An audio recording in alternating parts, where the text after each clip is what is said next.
All About Coffee by www.buyorganiccoffee.org. Coffee is a beverage brewed from the seed, bean, of the Coffea plant. More than half of all Americans over the age of 18 drink coffee every day. Americans average 3 cups a day and spend about $40 billion a year on their coffee. The history of coffee, Ethiopian legend to modern genetic testing. In Ethiopia, they tell the story of Kaldi, the goat herder, who saw his goats become energized by eating berries from a tree. The legend has it that Kaldi tried the same berries and experienced the same effect.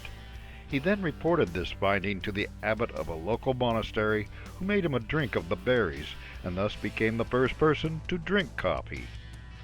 Recorded history tells us that by the 1400s, coffee was grown and traded on the Arabian Peninsula, and by the 1500s, people were drinking coffee in Turkey, Syria, Egypt, and Persia, Iran. By the 1600s, coffee arrived in Europe, where the clergy in Venice condemned the drink and asked the Pope to intervene. Pope Clement VIII tried the bitter invention of Satan, liked it, and gave coffee the papal seal of approval. Modern researchers have trekked the highland of East Africa in search of wild coffee.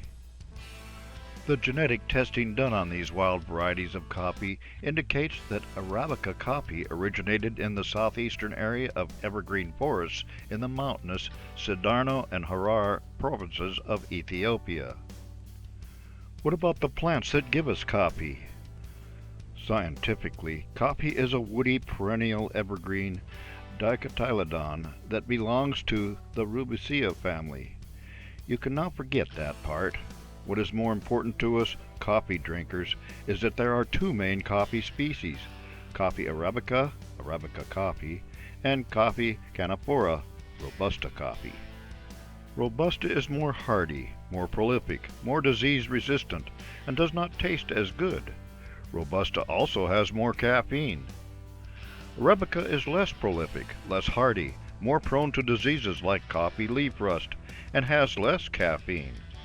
But Arabica tastes significantly better than Robusta, so your gourmet coffee brands are almost always Arabica. Economics, the money aspects of coffee. Worldwide coffee consumption is about 500 billion cups a year. Most coffee is consumed in economically developed nations. 90% of coffee is grown in developing nations. 25 million people make their living on coffee farms. The fastest growing niche in the restaurant business is coffee shops. Northern Europeans rank highest for who drinks the most coffee per capita. The USA consumes the most coffee of any nation. The whole process from planting the coffee seed to your cup of java. Yes, coffee starts with a seed, the coffee bean. To grow coffee, a coffee farmer plants the beans, seeds, in moist and shaded soil. This is typically done in a nursery where the seedlings are protected from bright sunlight and watered often. When the plants are strong enough, they are planted in the field. Farmers do this in the rainy season to let the coffee plant establish its root structure before the soil dries out. Waiting and then picking coffee. When the coffee farmer plants coffee, he needs to wait for the plant to mature before he can get a coffee crop. Coffee takes 3 to 4 years to mature and produce fruit, the coffee cherry. Coffee is ready to pick when the cherry is a deep and bright red, and when the coffee cherry is ripe, there is also a distinctive odor in the field, another indication that the time is right to bring in the coffee crop. In most coffee-grown regions, there is 1 harvest a year. However, in some countries like Colombia, Arabica coffee has a primary and a secondary harvest each year. Soaking and raking the coffee. Processing and drying. The coffee farmer needs to process his picked coffee quickly, otherwise it starts to spoil. A few bad beans, called stinkers, can ruin a batch of coffee.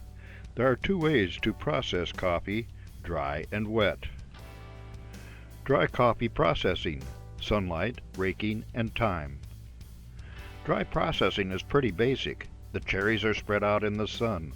A worker rakes the bean frequently to turn them over and make sure that all of them are drying.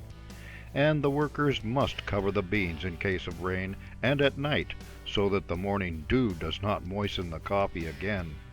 They keep doing this until the cherries are dried to 11% moisture content. This can take several weeks.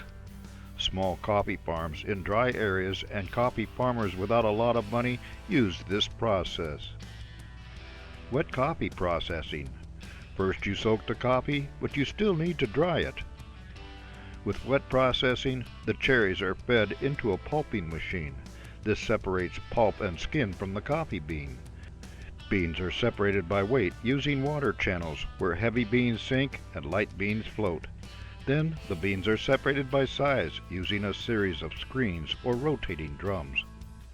For wet processing, the beans are left in fermentation tanks filled with water for up to 48 hours.